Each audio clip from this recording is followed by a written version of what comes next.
Zdarec palec, nexťačky a nexťáci. Jsem zde již s třetím vydáním, doufám, že vašeho oblíbeného Nextcastu.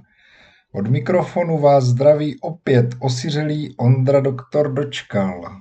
Opět jsem bohužel osiřel, protože Fagaso je na dovolené a Freddy Lois má stále odpolední směny, tudíž je s ním těžká domluva, aby se sem dostavil. A tak se omlouvám, nicméně doufám, že nepohrdnete. Takže se dneska bych rád pokusil o komentář ke 4. závodu zimního Ice Nextu, který se konal 17. února jako obvykle na Lukově a startovalo 54 startujících. Hned jsem chtěl přejít k hodnocení závodu, nicméně dneska se éterem ke mně dostala informace, dostal se ke mně mail poněkud nepěkný, řekl bych, který nás velmi kritizuje a trošku nás to trápí, že jsme někoho zařízli, že jsme někoho nepustili do závodu. Bohužel pravidla jsou jasná, pravidla jsou daná a prostě pro všechny stejná. Když někdo přijede pozdě na závod, tak bych vám rád všem vysvětlil, že jakmile skončí prezentace, tak já do 2 až 5 minut prostě musím uzavřít startovní listinu, založit RZ-tu, vytisknout startovací pořadí, protože tam nebudete čekat dlouhé a dlouhé minuty, než se dočkal uráčí zpracovat nějaké příchozí a teda. Jo, takže bohužel jsme museli jednoho mladého závodníka vyškrtnout, nepřijmout, přijeli kluci pozdě, my jsme se jim snažili dovolat a přečetli jsme si něco nepěkného o sobě. Nebudu to citovat až na jednu výjimku, kdy nám písatel píše, cituji, vy tam máte podstatně hrubší prohřešky, které přehlížíte. Prosím vás, jestli kdokoliv z vás má pocit, že něco přehlížíme, že něco nedodržujeme, co máme v pravidlech, přijďte a řekněte nám to konkrétně. Zkuste nám to, prosím říct, slušně, pijánko, můžeme se o tom bavit. Nejsme si vědomi, že bychom přehlíželi hrubé prohřešky proti pravidlům. Jo? Neuráží mě, nebo může, ale neuráží mě to oslovení, co jsme všechno zač. To vám číst nebudu, to nemám zapotřebí. A je mi opravdu líto, že si někdo myslí, že se hrubě přehlížíme, že přehlížíme hrubé prohřešky. Naopak, snažíme se všechno dodržovat tak, jak je v pravidlech, aby byly pro všechny závodníky stejné podmínky a prezentace, například prezentace, příjem přihlášek, startovní pořadí, všechno platí pro všechny stejně, ať už je to klučík nebo holčina 6letý, 6letá anebo 55letý starý chlap. Jo? Jenom jsem měl zapotřebí se k tomuto trošku vyjádřit. Je mi to opravdu velice líto a už se tím nebudu zdržovat a nerad jsem vás tím obtěžoval, ale měl jsem zapotřebí se s tím trošku vypořádat. Takže po této nepříjemnosti se pojďme věnovat samotnému závodu, do kterého, jak jsem již říkal, odstartovalo 54 jezdců. Mohl bych vyjmenovat, že v kategorii junior 12 jezdců, v kategorii ladies 5 jezdkyň, v kategorii historic startovalo 10 posádek, ve 2 kolkách to bylo 7 posádek, v kategorii Academy přijelo 5 kluků a v kategorii Old Boys 10. Začneme u celkového pořadí. Samozřejmě to budeme asi začínat vždycky, to je to hlavní. Hned od začátku soutěže nenechal nikoho na pochybách, že mužem závodu bude Šimon Večerka se svým Volkswagenem Polo GTI R5,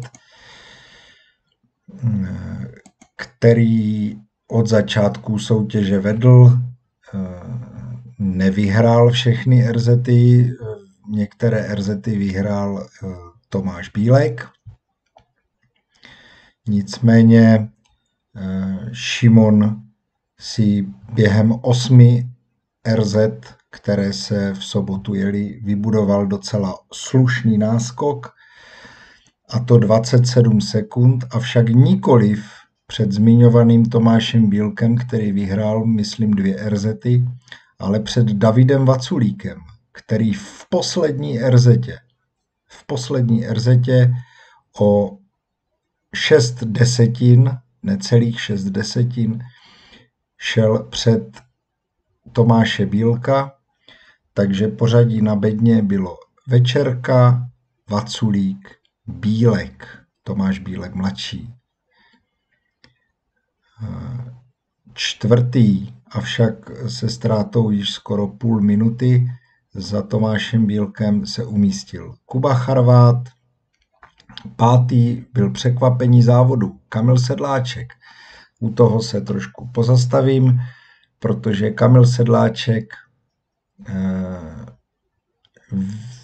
vyjel na trať s zapůjčeným vozem od italského hřebce Giandominica Bassa, který nestartoval, takže Kamil, posádka Kassier Winkl, si zapůjčila vůz Škoda Fabia R5 a se startovním číslem 11 dojela na 5. místě, 10 sekund, necelých 10 sekund za Kubou Charvátem.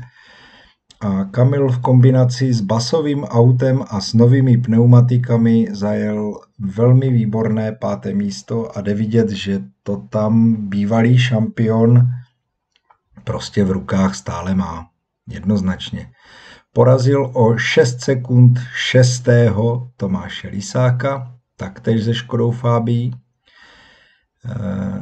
A 7. se umístil první junior Pavel Kleibl mladší. Velmi dobrý výsledek a Pavel Kleibl ztratil pouhé 3,7 sekundy, necelé 4 sekundy na Tomáše Lisáka. 8. za ním z další Fabii. Tady to byl trošku Fabia Cup od 4. do 8. místa. 8. se startovním číslem 8 Dan Gargulák, kterému ty zimní uklouzané parkety prostě sedí. Takže Dan dojel 7,5 vteřiny za Pavlem Kleiblem. Uzavírá tu elitní 8, i když bonovaná je 10, takže 9. dojel Ondřej Dočkal, doktor Raul s novým Peugeotem 208 T16, 2,1 sekundy za Danem Gargulákem a bodovanou 10 uzavírá David Březík se Škodou, s další Škodou Fabii, druhý junior. V celkové klasifikaci bere poslední bodík, 1,5 sekundy za Ervinem Doktorem a když to uzavřu, tak ztratil 1 minuta 27 vteřin na prvního Šimona Večerku. Šimon Večerka měl celkový nájezdový čas 15:22, takže řekněme 15,5 minuty. Je to malinko míň, než bylo v předchozím závodě, protože tratě tuto sobotu byly podstatně otevřenější, než byly k vidění rovinky, dlouhé bombírungy. Mnoho z nás, mě nevyjímaje, jsme to kvitovali, opravdu pěkně jsme si zajezdili. A nájezdový čas si myslím není až tak podstatný, navíc na tělocvičnu 15,5 minuty velmi kvalitní. Rád bych se zmínil ještě o 11. v pořadí, a to byla Eliška Švábová, která v průběhu závodu figurovala výše, dojela 11., nicméně odstartovala velmi kvalitně, kdy po první RZ se startovním číslem 16 byla 9., byly tam malé rozestupy, to samozřejmě, ale velmi, velmi kvalitní výkon předváděla zástupkyně španělské rallyové školy Falcon González se svým Subaru Impreza VRC. Takže Eliška ťukala, když to tak řeknu, na bránu 10. Ne, že by to bylo poprvé, ona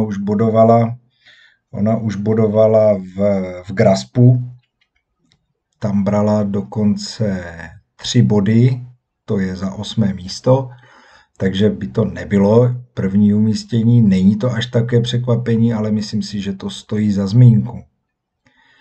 Další pořadí v elitní 15. už jenom telegraficky: 12. Tomáš Bobál, 13. Vašek Březík, ti dva se taky v poslední RZ předjeli. Vašek Březík tam trefil někde v průběhu závodu cíl, má tu 10sekundovou penalizaci, která prakticky rozhodla o tom, že skončil až v uvozovkách 13. 14. Paťa Šimeček s posádkou Fontur Taxis s Focusem VRC a elitní 15, která bere pomocné body do hodnocení týmu, uzavírá Erik Ticháček, Cajs Žáková s Fabí RS Rally 2 a pozor, i Erik si připsal 10sekundovou penalizaci za docela brutálně trefený cíl, to jsem viděl. Takže malý Eriček se nám v jedné RZ rozvášnil, dokonce nám tam trošku pohl fotobuňkou, nic zásadního se nestalo, všechno se rychle opravilo a jedeme dál. Takže to byla elitní 15, v tom absolutním pořadí, i když samozřejmě jsme nakousli již některé kategorie, včetně jsem nezmínil Erika Ticháčka, který je samozřejmě akademik a který na 15. místě je první z akademiků. Já jsem se chtěl nicméně začít od kategorie Old Boys, možná pro vás překvapivě. Ještě, omlouvám se vrátím, co to udělalo v celkovém pořadí. Celkové pořadí tohoto závodu udělalo v klasifikaci šampionátu následující. Vede David Vaculík před Šimonem Večerkou, vede o 6 bodů. To znamená, že jediná možnost je, že Šimon Večerka vyhraje závod a David Vaculík bude nejlépe 4., aby Šimon Večerka získal titul. V případě, že David Vaculík se jakkoliv umístí na bedně, bere titul v Ice Next Cupu 23-24. 3. je Tomáš Bílek, tam už není pravděpodobnost, že by se hýbal nahoru ani dolů, to by někdo musel nedojet nebo on nedojet. 4. je Kuba Charvát, 5. je Tomáš Lisák, tam je rozdíl pouhé 2 body.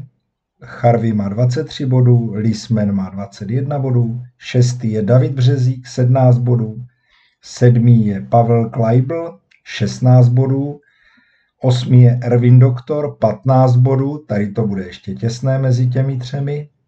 A 9. je Dan Gargulák s 10 body a následují už kluci, co nemají úplně pravidelné starty. Mati Morbicer, Kamil Sedláček, který si výborným výkonem vyjel 6 bodů na 11. místě. Gian Domenico Basso je 12. se 4 body, uvidíme, jestli přijede na poslední závod a tak dále a tak dále. Zmiňovaná Eliška Falconová je 16. se 3 body bodovalo prozatím 18 jezdců. Tak, toto si odložím a přesuneme se do té kategorie Old Boys. Hned vám vysvětlím proč. Je to velmi jednoduché, protože v kategorii Old Boys je rozhodnuto po tomto závodu. Kategorii Old Boys jednak v tomto závodě, ve 4. závodu, opakuji, vyhrál Bohdan Sedláček, posádka Trelege del Bueno se Subaru Impreza VRC s docela opravdu velkým přehledem o minutu 40 před Henningem Solbergem, což je letec Petr Šíma. A 3. byl o pouhou vteřinku za Solbergem Paulo Andreucci s Lanciou Deltou HF Integrale Radek Fagaso Hobza. Tam je ale potřeba zmínit, že první 2 jeli kategorii 4WD, zatímco Andreucci jel kategorii Historik, to znamená, že ty klouzavé pneumatiky nefungují tak dobře. A to způsobilo, že Radek ztratil i teoretickou šanci na zisk titulu v kategorii Old Boys. Takže přečtu vám ještě celé pořadí. 4. byl po delší době se ukázivší Ivo Kangas Šimeček s Citroenem C2 1600, S1600. Ten jel zase, jak podle vozu jistě zjistili jste, ve dvojkolce, další limit. 5. byl Luba Březík, Pilka Chovanec, Subaru Impreza VRC. 6. byl Martin Berger, Drogman z Josten, Porsche 911 GT3. 7. Petr Hanách, Harach Vicha, Peugeot 206 S1600, taky dvojkolka. 8. Jirka Podvala, Wilson Palmer, Nissan Skyline GTR, taky dvojkolka. A 9. Zdeňa Medek Hybner, Volkswagen Polo RVRC. A na 10. místě Jarda Sotolář, Mitsubishi Lancer Evo 7. Zde v této kategorii boduje pouze 8 jezdců, takže bodovali od Bohdana Sedláčka až po Jirku Podvalu. Zdeňa Medek a Jarda Sotolář bohužel odchází bez bodů. Rozdíly samozřejmě, komentoval jsem rozdíl mezi 2. a 3., tam byla pouhá sekunda, pak byly rozdíly docela značné, ono to záleží, kdo jaký vůz jede. Někdo jede Historika, víc Andreucci, někdo jede dvojkolky, vidím tady 4 dvojkolky, jsou to rozdíly. Nicméně to podstatné jsem řekl, Boďa Sedláček, Gustavo Treješ slaví a myslím si, že je to historicky první titul v kategorii Old Boys, ať už se bavíme o Ice Next Cupu nebo o velkém šampionátu. Většinou to brával Andreucci, alias Radek Hobza nebo Jožka Pekař, který však letošní Ice Next prakticky nejde. Ukázal se snad jenom na Graspu a tam se mu nedařilo, tam bohužel technika stávkovala, tam odpadl. Takže to byli Old Boysáci, to je ono těch titulových je víc, ano, ale toto je jediný titul, který je po 4 závodech 100% jistý. Už neexistuje ani matematická šance, aby to bylo jinak. Když jsme tady, tak to vezmeme hned z kraja. Na druhou stránku se posuneme od oldboysákům k těm úplně nejmladším, aby to bylo zajímavé. Kategorie Academy. Jak jsem říkal na začátku, startovalo 5 jezdců. Ten 6. byl bohužel ta nešťastná událost tím pozdním příjezdem dávno po uzavření prezentace. Takže v tom už se nebabrejme, snad to si vyříkáme osobně, někdy jindy už to nechme bejt. První byl už jsem to říkal, i přes trefený cíl Erik Ticháček, Cajs Žáková, Škoda Fabia RS Rally 2. Erik Ticháček měl nájezdový čas 17:44 pro vaši zajímavost. Říkal jsem, že Šimon Večerka měl někde 15,5 minuty. Vidíte, že Erik Ticháček, který byl celkově 15., už má čas 17:44, takže to tam docela narůstá. Takže kluci si opravdu zajezdíme všichni. Šimon to prostě strašně hrnul, to bylo peklo, ten jel fakt na krev. Druhý byl Tobiáš Gavenda, posádka Sato Mutahara, Mitsubishi Lancer Evo 10, ztráta 35 vteřin na Erika. Třetí David Zapletal, posádka Wagner Winter, Hyundai i-Coupé VRC, ztráta 2 minuty 13 na prvního. Čtvrtý byl Jirka Marhold, Subaru Impreza VRC, 2:28 ztráta na prvního. A pátý, tentokrát poslední, Dan Vlček, posádka Vlček, Toyota Yaris VRC, ztráta cca 4,5 minuty na prvního. Jo, takže vidíte, že tady ty rozdíly byly docela veliké. V celkové klasifikaci šampionátu je to jednoznačné, použil bych ten výraz 4 závody, 4 vítězství pro Erika Ticháčka, má tudíž 40 bodů, o 8 bodů před Tobiášem Gavendou, který byl 4krát druhý, takže tam vidíte, že tito dva kluci si to opravdu šéfujou, takže zde je ještě matematická šance, aby se prohodilo pořadí. Avšak není už ani matematická šance, aby David Zapletal, který je třetí, Wagner, poskočil na třetí místo, spíš bude bránit své prozatímní třetí umístění, protože má 19 bodů. Těsně za ním Jirka Marhold má 18 bodů, tady to bude ještě napínavé. Pátý je Jakub Loubet, který bohužel teď 2krát v tělocvičně nejel. Uvidíme, jestli se ukáže na posledním závodu. Z těch 2 startů, které absolvoval, byl 2krát třetí, má 12 bodů celkově. Šestý je Dan Vlček, který jezdí pravidelně a sbírá body, má taktéž 12.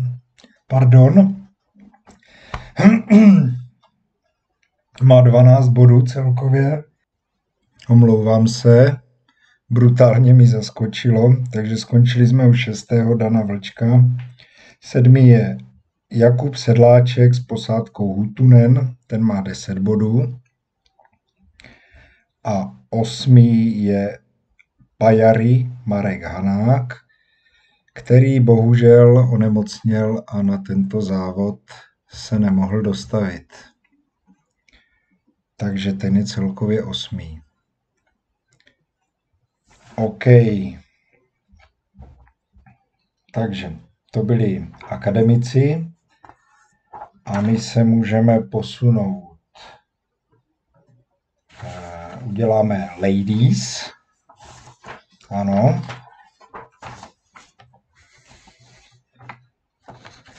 Ladies kategorii holky, kde přijelo tentokrát pouze v uvozovkách 5 holek. Nepřijela Taylorka Marta Pekařová, která byla někde na výletě, nebo nevíme. Nicméně od první RZty, jak jsem komentoval, výborně odstartovala Eliška Švábová a své vítězné tažení nenechala opravdu nikoho na pochybách a s obrovským náskokem 3,5 minuty dojela do cíle poslední RZty a vyhrála tak tuto sobotu svou ladies. Porazila o 3,5 minuty Míšu Sedláčkovou, které tatínek musel namazat asi 8 chlebů a 2 toasty, aby Míša měla pocit, že je najedená, protože furt jenom papá, jak říkal taťka, je to lepší šatit, než živit, bohužel, tak to s těmi dětmi někdy je. Třetí dojela Markétka Šimečková, Henningson Emilson, Toyota Yaris VRC. Ta už má ztrátu skoro 5 minut na Falconovou. Čtvrtá Alice Štěpánková Bábek, Subaru Impreza VRC, 5 3/4 minuty ztráta. A pátá dojela Zuzanka Šimečková se ztrátou 5:48, pouhé v 3 vteřiny za Alicí Štěpánkovou. Avšak Zuzka trefila cíl a tudíž je tam ta 10, takže té určitě lituje. Nicméně Zuzka jela zase kategorii historik, takže je potřeba zohlednit i tohle, že tam byla ta nevýhoda pneumatik, kdy všechny ostatní slečny a dámy jeli 4 VD. Jediná Zuzka zde v této kategorii jela něco jiného, a to konkrétně historika. K té kategorii se ještě dostaneme. Takže, co nám to udělalo v Ladies? Tady vidím, že jsem vás mystifikoval, protože i zde máme jasnou šampionku. Ano. Eliška Švábová má 38 bodů, Míša Sedláčková je druhá, má 24 bodů, třetí je Alice Štěpánková, má 19 bodů, čtvrtá je velká favoritka Marta Pekařová, 15 bodů. Uvidíme, jestli Marta dojede a zabojuje ještě o lepší umístění na posledním závodě. Pátá je Zuzka Šimečková, 14 bodů. A šestá je Markétka Šimečková, dceruška její zlatá, 12 bodů. Vidíte, že tady je to ještě umístěné a ten boj o to 3. místo, možná i to druhé, no to asi ne. Spíš to 3. místo je ještě otevřené. To druhé už se tváří, že by asi mohlo dopadnout. Míša Sedláčková jezdí stabilně, uvidíme, jestli přijede, všechno vždycky hraje roli, jestli bude dostatečně napapaná na další závody. Takže to jsou Ladies, omlouvám se za tu mystifikaci, omlouvám se Elišce, která již může slavit. Myslím si taky, že to bude premiérový titul, protože Marta Pekařová ta nedávala tituly jen tak pod dohledem svého soutěživého otce. Tam to měla zabrané zase Marta Pekařová, takže možná po dlouhých letech přichází změna. Minimálně v Ice Nextu. Minimálně v tom zimním šampionátu. Takže ještě se napiju, furt mě škrábe v krku, omlouvám se za to. Prostě nikdo není dokonalý, já už vůbec ne. Děkuji vám za pochopení. Děkuji vám opravdu za pochopení.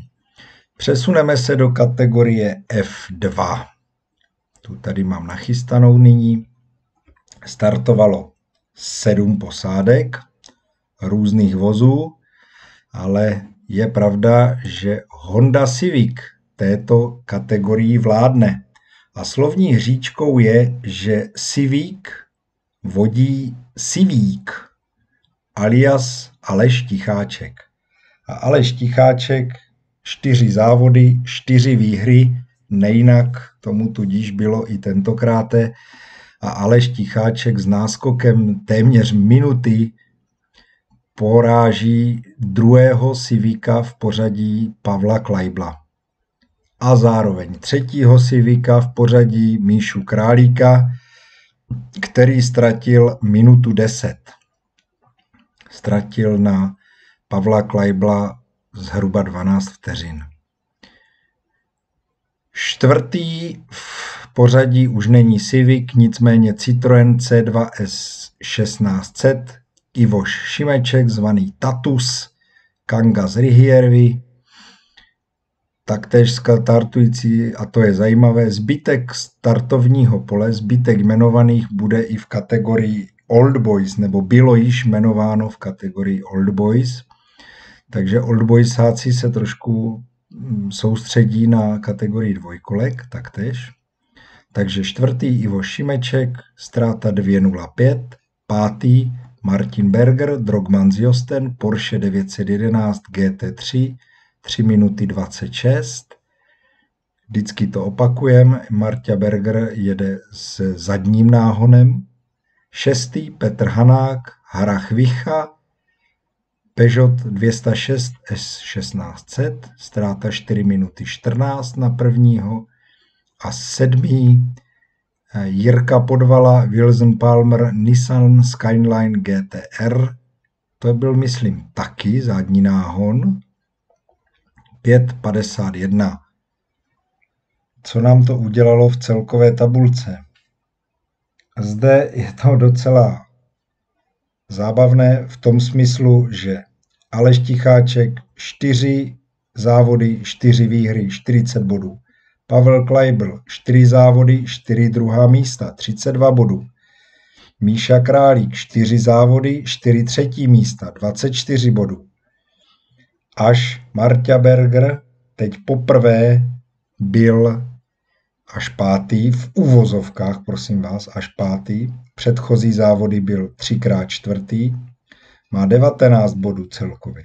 Pátý je Petr Hanák, 14 bodů, 6. je Jirka Podvala, 6 bodů, 7. je Ivo Šimeček, který přijel na první závod a bral to Drogmancovo 4. místo, Drogmancovo v uvozovkách 4. místo a má to za 5 bodů. Takže toto je kategorie F2. Tentokrát se sešlo nejvíc závodníků ze zimního Ice Nextu, celkem 7, což bylo nejvíc. Minule bylo na Lukově 6 a v předchozích 2 závodech pouze 5. Pouze v uvozovkách. Co bych kdo za to někdy dal, že jo? Taky si myslím. Takže to byla kategorie F2. Nyní si myslím, že bychom se mohli přesunout k těm nejmladším. Ano. A to by mohly být, to bude Junior Trophy samozřejmě. Já bych mohl ještě v mezičase zmínit například Team Trophy, která vlastně, jak když nefiguruje v celkových výsledcích, že jo, v těch onlinech nevyčtete, který tým dopadl jak.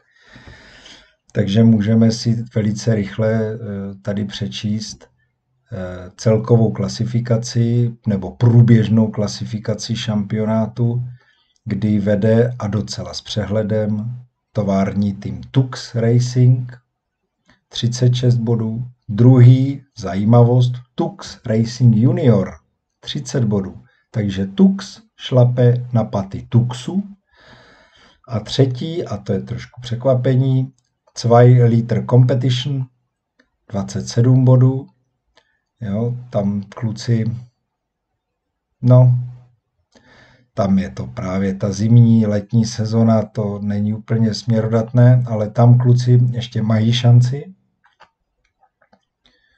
Vypadá to, že 4. Valachia Racing, ta už se asi nikam neposune ze 17 body, 5. je Doktor Racing se 12 body, 6. je Monster Energy Team s 10 body a tak dále, 7. je Red Bull Junior a MK Rudy Rien, DX Racing, A-Sport Rally Team a TB Racing.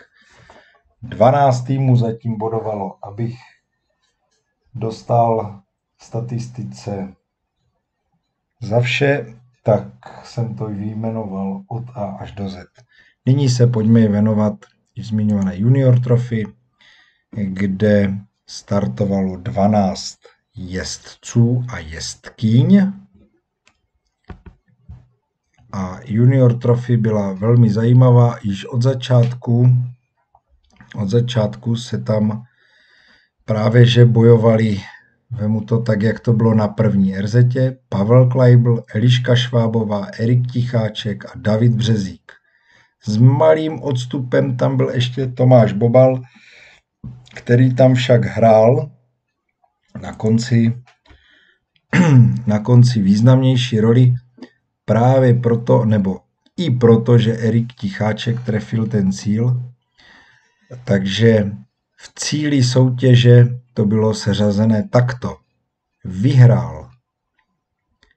Závod vyhrál Pavel Kleibl mladší, Škoda Fabia RS Rally 2, pro zajímavost s časem nájezdovým 16:38. Druhý byl David Březík se svou Škodou Fabii, to jsou týmoví kolegové právě v tom Tux junior týmu. Samozřejmě s podporou od Kuby Charváta, od Lismana. Kluci měli nové trička, všichni byli barevně pěkně odlišení ty dva týmy. Jo, tam se do toho šlape, tam jde vidět určitá jako kvalita a hlavně to zapálení pro ten náš sport, pro tu naši zábavu. Takže chlapci si vyrobili pěkné trička a závodili v nich velmi dobře. Takže druhý Davča Březík se ztrátou 11 vteřin, třetí byla v kategorii junior zároveň ladies, vítězka ladies, Eliška Švábová, Falcon González, Subaru Impreza VRC, 30 sekund ztráta na prvního. Čtvrtý byl zmiňovaný Tomáš Bobal, který ztratil 10 vteřin na Elišku Švábovou, zároveň 40 vteřin na nejlepšího Pavla Kleibla. Pátý byl Erik Ticháček, to je zároveň akademik, který ztratil minutu 6. Šestý byl Joška Březík, Škoda Fabia R5, minuta 27. Sedmý Tobiáš Gavenda, Sato Mutahara, Mitsubishi Lancer Evo 10, taktéž zároveň akademik. Ztráta minuta 41. Osmý Matěj Sedláček, Lapy Ferm, Ford Escort MK1 a zde je potřeba podotknout, že na těch historických gumách to asi nejde lépe. Matěj jel výborně, ale v kategorii historik, ke které se ještě dostaneme. Ano, Lapy ztratil 3 minuty 12 na prvního. Devátý byl David Zapletal, posádka Wagner Winter, Hyundai i-Coupé, i20 Coupé VRC, taktéž ještě akademik, 3 minuty 19. Desátý Jirka Marhold, taky akademik, 11. Markétka Šimečková a 12. Dan Vlček, taktéž akademik se svým Yarisem VRC. Ten skončil 12. Takže do celkové klasifikace nebo průběžné klasifikace bych měl správně asi říkat klasifikace šampionátu, prostě nebral žádné body. Když je řeč o té klasifikaci, takže průběžnou klasifikaci v kategorii junior trophy vede David Březík 52 bodů. Těsně za ním Pavel Kleibl 49. Tady to bude velice napjaté. V případě vítězství Pavla Kleibla a kdyby David Březík byl druhý, to znamená tak, jak tento závod dopadl, tak by tam byla rovnost bodů.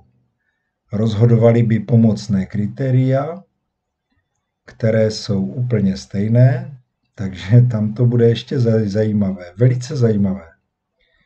Třetí Eliška Švábová, ta už třetí asi zůstane, 37 bodů. Čtvrtý Erik Ticháček, 24, Matyáš Morbicer, 23 bodů. Ten bohužel startoval pouze dvakrát, proto ty bodové příděly nejsou takové. Nicméně, kdyby dojel na poslední závod, možná by mohl velmi, velmi výrazně zamíchat kartami, co se těch prvních dvou týče. To může být veliké drama a velice zajímavé. Šestý je Joška Březík, 17 bodů, sedmý je Tobiáš Gavenda, 17 bodů, osmý Tomáš Bobal, 16 bodů, Matěj Sedláček 9, 8 bodů, ten ale jede historika, znovu připomínám. A pak už máme 10. Jakub Loubal, 11. David Zapletal, 12. Jirka Marholt, 13. Jakub Sedláček a 14. je Dan Vlček s 1 bodíkem. Takže to byli ti nejmladší nebo ti junioři, nejmladší jsou akademici. My se přesuneme na závěr do kategorie historiků, kteří byli velmi, velmi zajímaví. Já si to tady jenom musím najít v těch svých propozicích. Historic Trophy odjelo. Historic Trophy startovalo 10 závodníků v sobotu na Lukově s krásnými historickými vozy a nikoho od začátku nenechal na pochybách Robert Frisch, že si jde pro vítězství, i když se mu snažil ještě trošku ze začátku, tam vyhrál druhou RZ-tu, Lapy vyhrál druhou RZ-tu, snažil se trošku konkurovat nebo bojoval, což je chválihodné, ale pak podlehl tlaku zkušenějších a nakonec to dopadlo následovně. Vyhrál Robert Frisch, posádka Urban, Mercedes-Benz 190E. Druhý byl Matěj Sedláček, Lapy Fern, Ford Escort MK1, ztratil 14 sekund, takže vidíte, že zas tak jako nepodlehl, protože se umístil velice pěkně a porazil velmi zkušené borce, jako například na 3. místě Míšu Holínka, který je sice uvedený v klasifikaci, avšak se nezúčastnil vyhlášení, takže my ho tady musíme brát, ano, my ho musíme brát jakože nedojel, jakože did not finish DNF. Takže třetí se umístil Radek Hobza, Andreucci Farnochia, Lancia Delta HF Integrále, ztratil 21 vteřin na Roberta Frische, vítěze závodu. 4. byl Pavel Fajgar, Lancia Delta HF Integrále, ztráta 36 vteřin. 5. David Lacina, Nissan Skyline, minuta 44. 6. Jirka Marholt, Audi Quattro A2, 2 minuty 36. 8. Zuzana Šimečková, Turnhult Willen, Lancia Delta HF Integrále, 3 minuty 21. A až za ní poslední klasifikovaný na 8. místě Petr Matulík, Lois Smíc, Audi Quattro A2, ztráta 3,50. Tady jsem se chtěl trošku pozastavit. Můj možná někdy kolega, který jsem prosil, ať sem dojde, byl ještě v 6. RZ-tě, po 6. RZ-tě měl ještě náskok 20 vteřin na Zuzanku Šimečkovou. Jo? Po 6. takže 2 RZ-ty do konce a máme zde rozdíl 28 vteřin ve prospěch Zuzany Šimečkové. Takže Zuzka Šimečková v posledních 2 RZ-tách najela na Freddyho Loixe 50 vteřin. Ano. Jestli se nepletu, dělá to 50 vteřin. Peťo, trošku by se měl polepšit v těch posledních RZ-tách a něco zlepšit. A nebo někde ubrat. A nebo někde přidat. Hlavně na trati přidat. Historic Trophy, co nám to udělalo v celkové klasifikaci, v průběžné klasifikaci šampionátu, vede Robert Frisch, posádka Urban, 54 bodů. Druhý je Radek Hobza Andreucci, 50 bodů. Tady to bude ještě zajímavé. 3. celkově Matěj Sedláček, Lapy, 34 bodů. 5. je stále ještě Lois, Petr Matulík, 24 bodů, který tak asi i zůstane, protože za ním Pavel Fajgar, 6. má 14 bodů, David Lacina 14 bodů, z 8.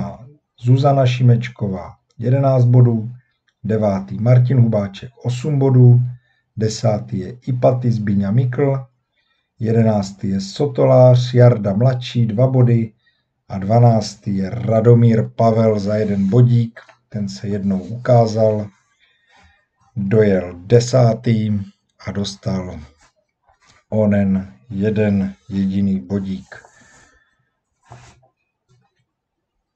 Tak doufám, že jsem nic nezapomněl, že jsem vás nenudil.